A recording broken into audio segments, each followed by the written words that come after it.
আসসালামু আলাইকুম, সবাই কেমন আছেন? আসলে ফেসবুক পেজে ভিডিও ছাড়ার মতো মন মানসিকতা কিছুই নেই। বলতে গেলে একদম ইচ্ছা করছিল না ভিডিও ছাড়ার জন্য। আজ প্রায় ৬ দিন পরে নেট ফিরে পাওয়ার পর পেজে ঢুকে দেখি পেজের অবস্থা খুবই খারাপ, বাজে অবস্থা হয়ে গেছে একদম।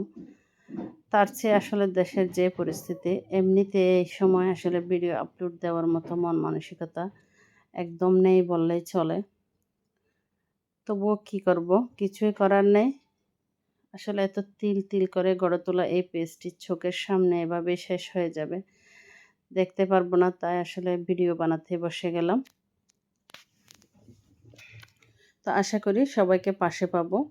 তো আমি আজকে একটি আপনাদের সাথে কাঁচকলার ভিডিও শেয়ার করব। এখানে আমি দুটো কলা প্রথমে খোসাগুলো ফেলে দিয়েছি, কালো অংশটা ফেলে দিয়ে ভালো করে পরিষ্কার করে ধুয়ে কেটে হালকা একটু হলুদ দিয়ে একটু সিদ্ধ করে নিব।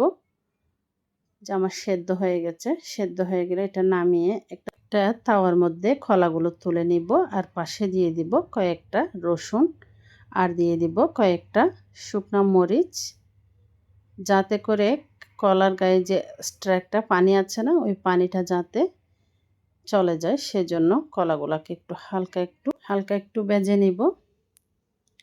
এখন আমি এক পাশে মোটামুটি একটু পানিটা শুকিয়ে গেছে, এখন অপর পাশে একটু উল্টিয়ে দিচ্ছি। তো আমার মরিচগুলো কিন্তু মোটামুটি একটু কালো কালো হয়ে এসেছে, তাই এগুলো নামিয়ে নিলাম। রসুনটাও মোটামুটি সেদ্ধ হয়ে গেছে। তো এখন আমি সবগুলো কলা আর রসুন সবগুলোই নামিয়ে নিব। এখন আমি একটি প্লেটের মধ্যে ভেজে রাখা মরিচের উপর লবণ দিয়ে একটু গুঁড়া করে নিব। এই যে আমার গুঁড়া করে নেওয়া হয়ে গেলে যে রসুনগুলো আমি একটু ভেঙে রেখেছিলাম, সেই রসুনগুলোর খোসাগুলো একটু ছাড়িয়ে নিব।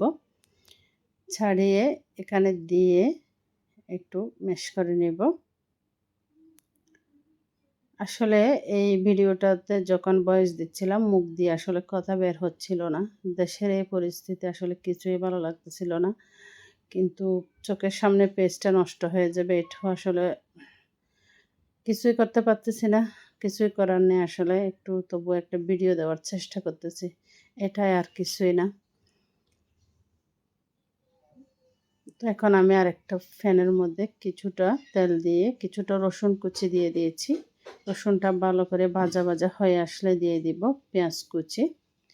পেঁয়াজটাকে একটু হালকা নরম করে নিব।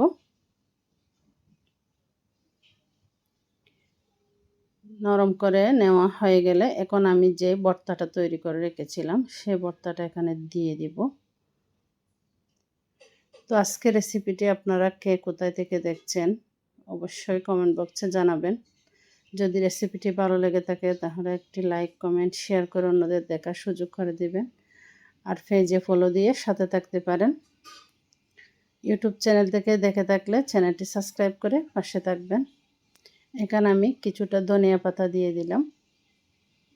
ধনিয়া পাতাটা দিয়ে ভালো করে মিশিয়ে নেব। তো আপনারাও চাইলে এভাবে খুব সহজে বাসায় কাঁচা কলার ভর্তা তৈরি করে নিতে পারেন। আজকে এই পর্যন্ত। আল্লাহ হাফেজ।